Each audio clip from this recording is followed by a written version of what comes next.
Antes de volver a este asunto de los mapas y de la guerra en sí,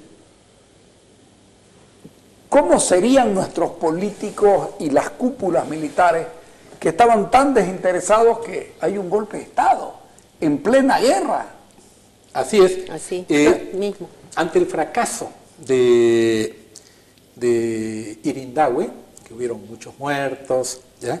El presidente Salamanca decide cambiar al general Peñaranda, que había asumido después de Hans Kuhn. ¿Ya? Entonces, él viaja a Villamontes y convoca a Peñaranda con presencia del general Lanza. Uno de los problemas fundamentales es... ¿Pariente del general Lanza, Armaza? No tengo idea de él. El mismo apellido del medio. Es que lo que pasa es que habían hijos de militares que se repetían, que ¿no? se Por eso repetían, pregunto, sí.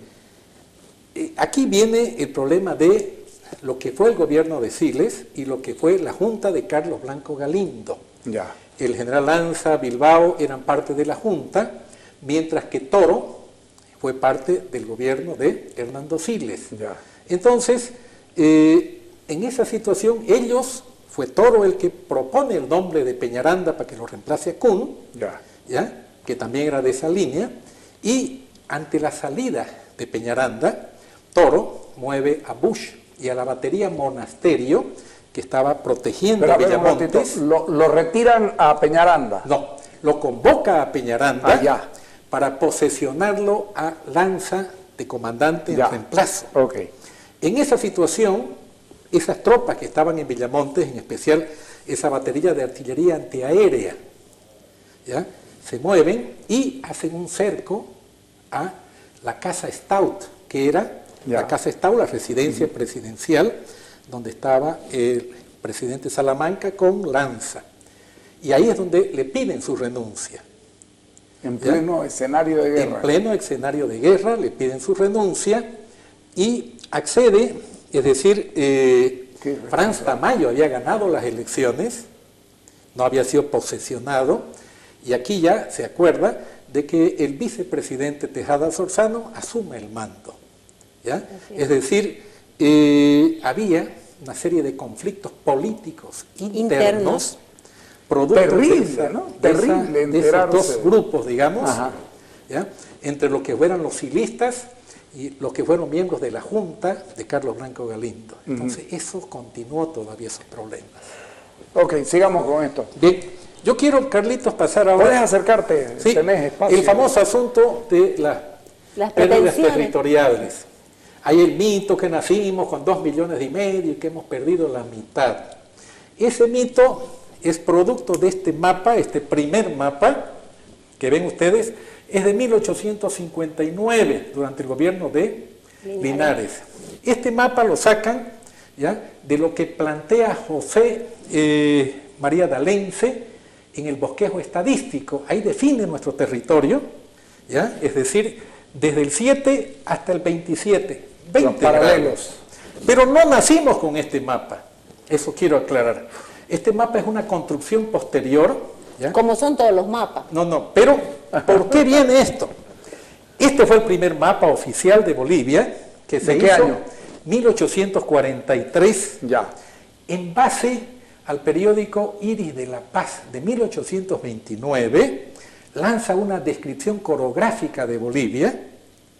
José Manuel Loza sería el autor de esa descripción, y sobre esta base, la mesa cartográfica que se crea con Sucre.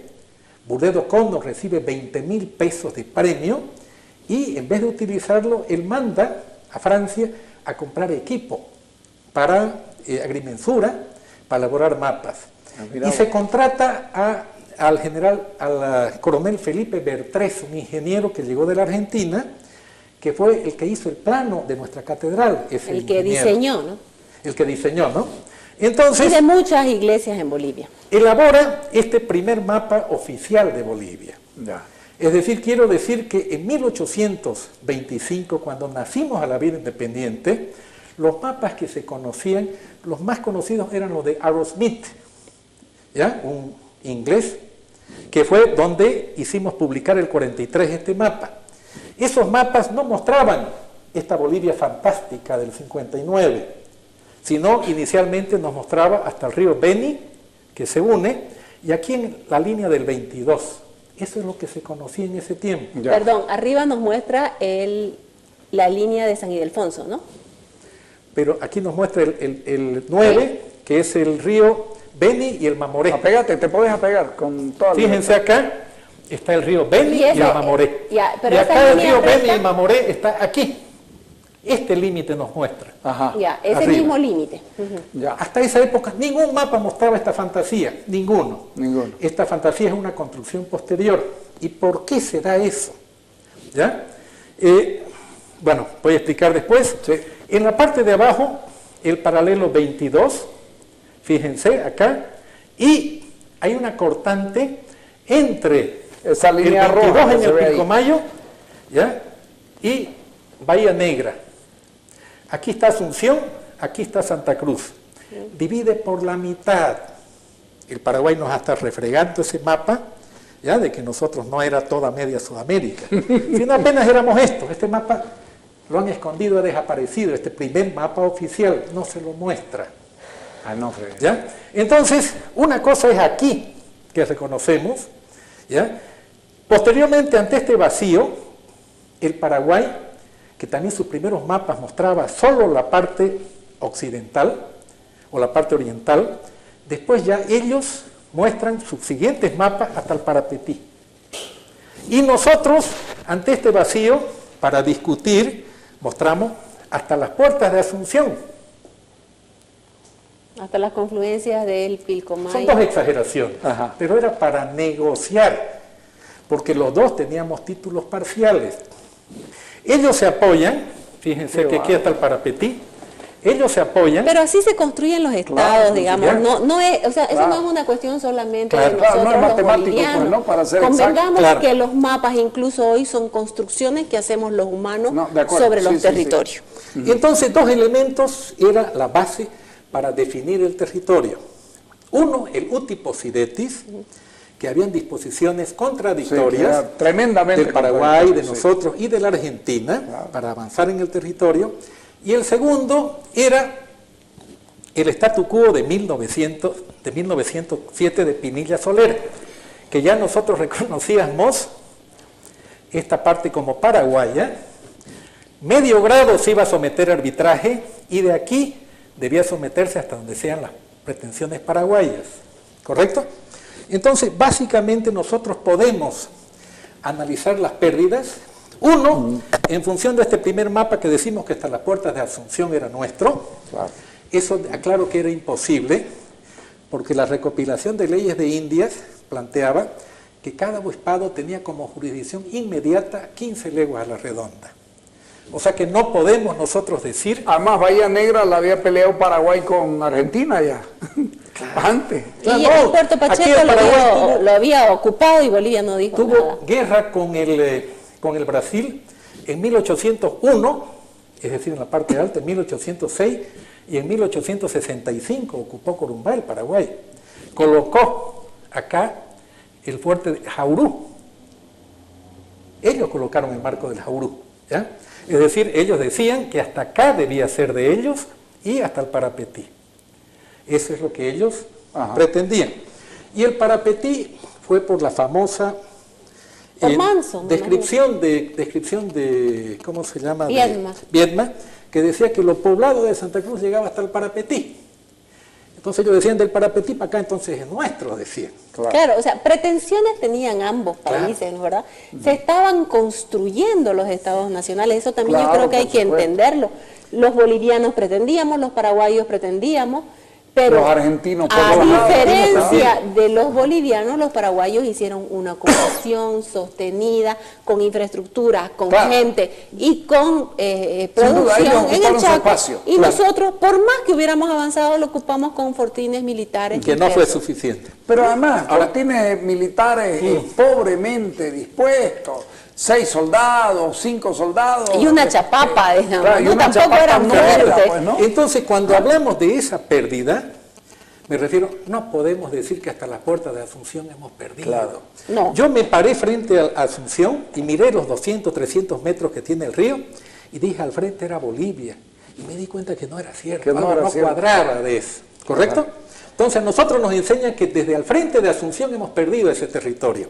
Por Ese eso es el perdimos análisis. tanto. Claro. Entonces, no es cierto. Ajá. Lo que realmente hemos perdido es del statu quo Que es hasta el dónde paralelo debía llegar, cuánto. 62. Ya. Más o menos, ahorita está Esmeralda, que está cerca del 63, 62 y medio, ¿correcto? Esmeralda de ahí sube hasta 27 de noviembre y tira un poquito arriba. A ver, O sea, ratito. hace un par de años, Para- en el 2013 ya terminaron, ¿no?, la comisión Sí. delimitadora. Pero- O sea, imagínense, recién hace 3 años hemos terminado los límites. Para ubicarnos mejor, en línea recta de Asunción hasta el límite con nosotros, ¿cuántos kilómetros hay en línea recta? O sea, como es una diagonal, Ya, en la diagonal. entonces sube mucho más, ¿ya? Es decir, será unos 300, 400 Sí, kilómetros. pero ¿y si lo pones recto? ¿Ya?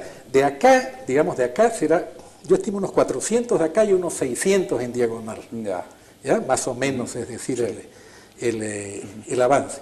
Pero si nosotros analizamos las pérdidas, hemos perdido, en función del statu quo de 1907, hemos perdido un medio grado abajo y otro medio grado arriba. ¿Se da cuenta, no? Pero si nosotros decimos desde la puerta de Asunción, es otro dato. Ah, claro, sí. Ahora, había una construcción histórica masoquista. No solo en esto, sino en el Acre, en el otro, que éramos medio Sudamérica y que hemos perdido la mitad. Bueno, tampoco como que medio ¿Ya? Sudamérica en general, ¿no? Porque en todo caso, Ecuador o Perú tenía más Claro, no, territorio, no, ¿no? pero es la No, exageración. pero así se construyen las historias nacionales y eso nosotros no podemos decir que no es así. Las escuelas lo han construido, ¿no? Pero también es importante tener en cuenta que poco y nada el Estado hizo para mantener eso. O sea, podemos hablar que avanzamos en Fortines, pero no pudimos llegar al frente de ¿Hasta guerra. dónde llegamos? Hemos llegado más o menos hasta el paralelo 60, cuando debíamos estar en el 62. Es decir, teníamos nosotros Aguarrica, Arce, o sea, como Fortines, ¿ya?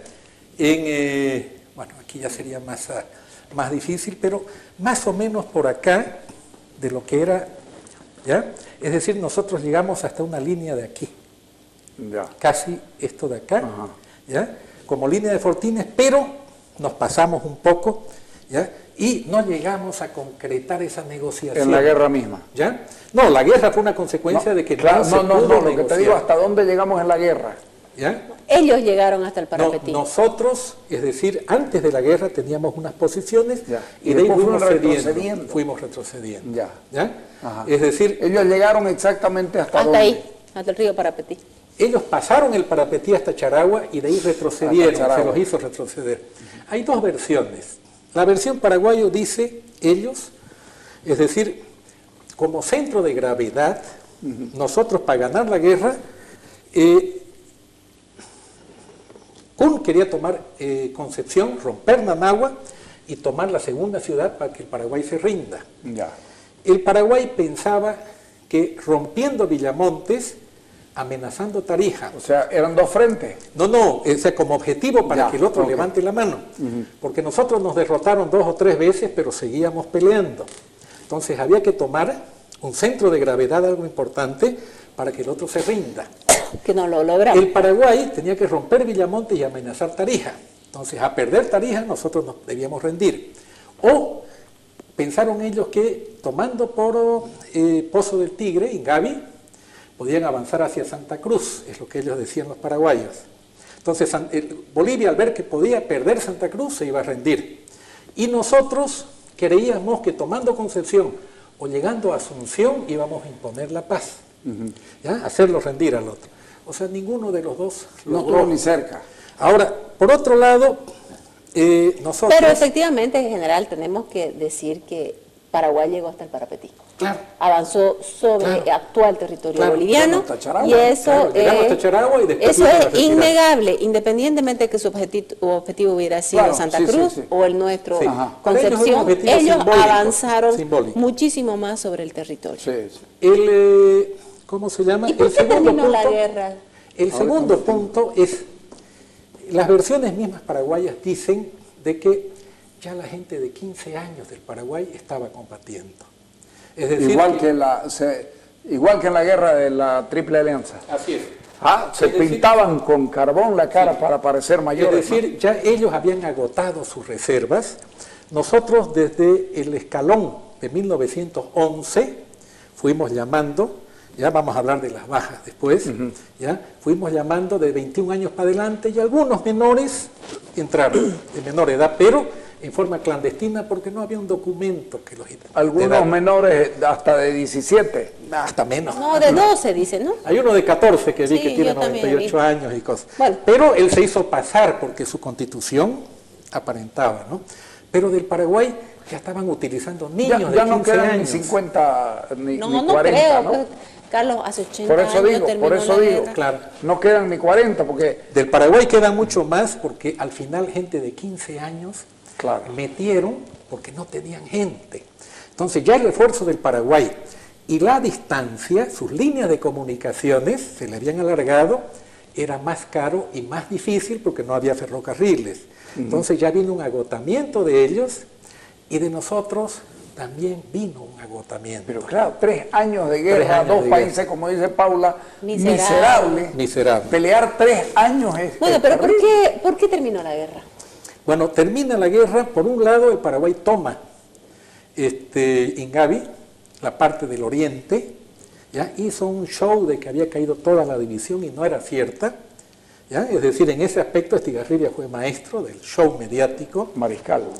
¿Ya? Y ya en la reunión que había en Buenos Aires, al final el coronel Ángel Rodríguez... ¿Qué año se van a Buenos Aires a debatir ya la paz?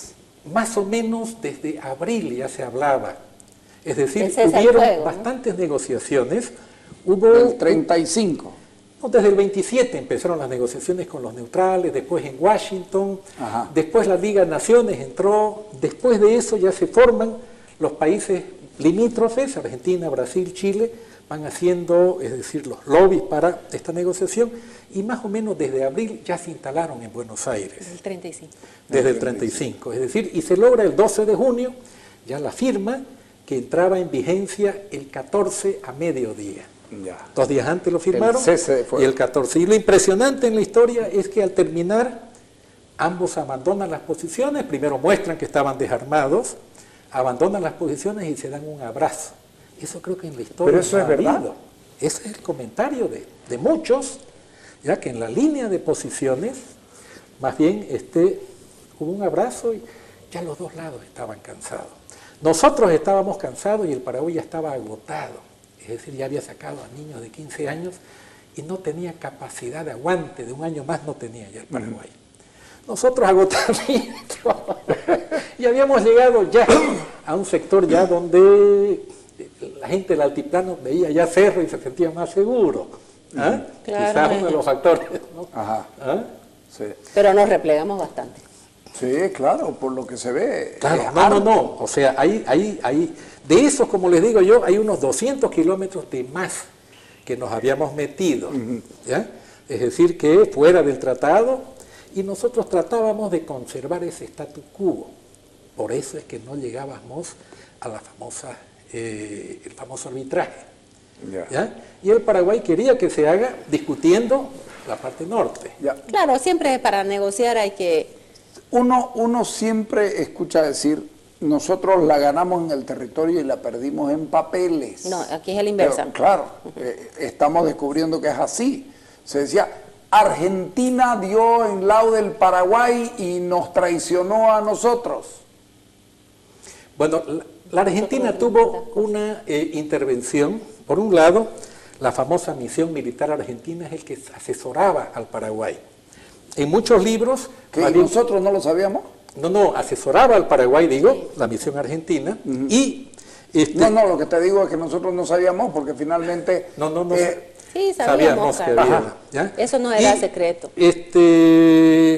¿Cómo se llama? Estaban los capitales argentinos de Casado, ligados al gobierno argentino, en esa parte de ese territorio. La Argentina había reconocido en el arbitraje del presidente Hayes de Estados Unidos que ese territorio era paraguayo. ¿Ya? Esa más todavía. Y ese arbitraje lo hace la Argentina.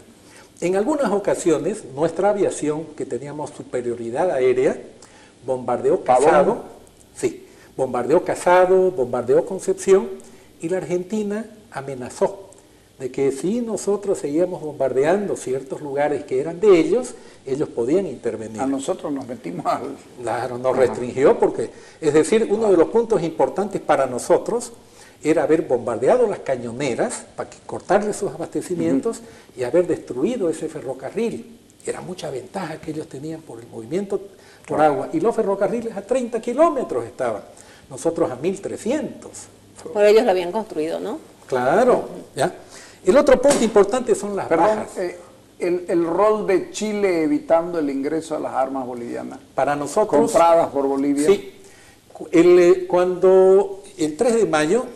el Paraguay del 33 nos declara la guerra, por un lado nos afecta porque nos abastecíamos de la Argentina para nuestras tropas, entonces ya la Argentina se declara neutral, ya no pudimos comprar abastecimientos, oficialmente por lo menos, y por otro lado Chile, que si bien teníamos el Tratado de Libre Tránsito, se declara neutral y ya no pudimos meter medios. Así es.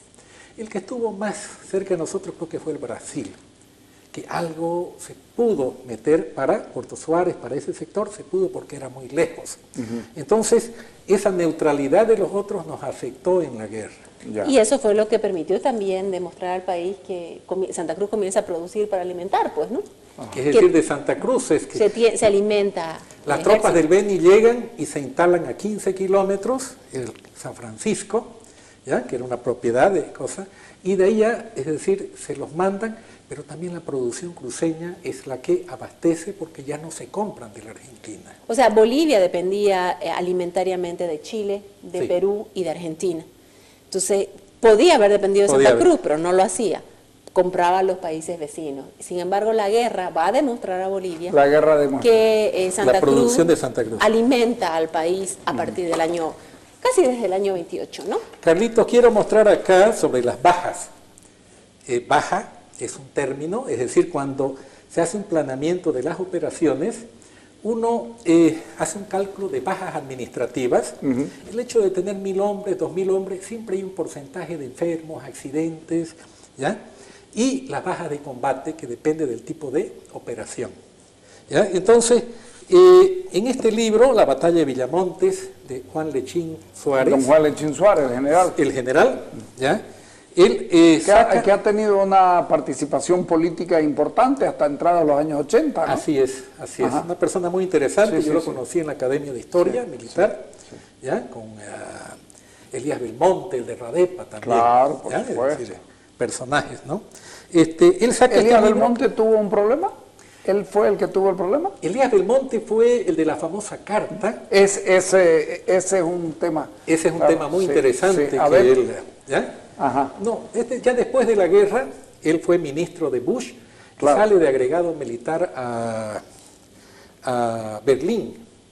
Y de allá fraguan una carta del agregado militar al embajador de Alemania en Bolivia, Ernesto Wendel, en el cual él le decía que se estaba preparando un golpe para derrocarlo a Peñaranda y subir un gobierno pro-nazi, ¿ya? Entonces Bolivia con esa situación primero rompe relaciones con Alemania, ¿ya? Y le da, ¿cómo se llama? Una condición de traidor, ¿no? Incluso. 48 horas para que abandone Wendel. Alfredo Flores Suárez, el de la Virgen de las Siete Calles, él estaba encargado de negocios en Berlín. A él también le dan 48 horas para que salga. Bueno, en una ocasión él me contó cómo el canciller ahí le dijo, Bolivia, ¿cómo con ¿cómo se llama? ¿Cómo con la balsa del lago Titicaca nos va a declarar la guerra? Dice.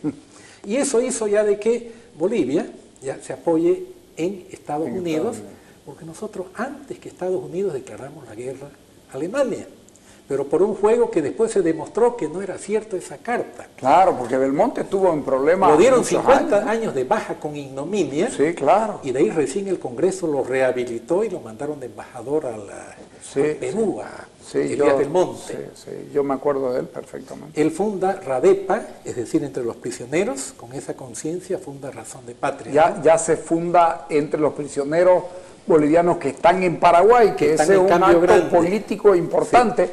Que finalmente termina dando nacimiento al nacionalismo revolucionario. Así es. Es decir, ante la ausencia de Elías Belmonte, asume Villarruel, y ahí ellos llegan a la toma del poder para cambiar el país, y ahí se alían con el movimiento nacionalista revolucionario, ¿no? Que da todo ese movimiento. Juan Lechín Suárez, en este libro que ya mencioné, saca un documento muy interesante que es el informe del Servicio de Movilización y Etapas sobre lo que fue la guerra. El 30 de julio del 36 saca un informe. Te pido un corte para que tengamos el tiempo. Lo veamos. Sí, dale.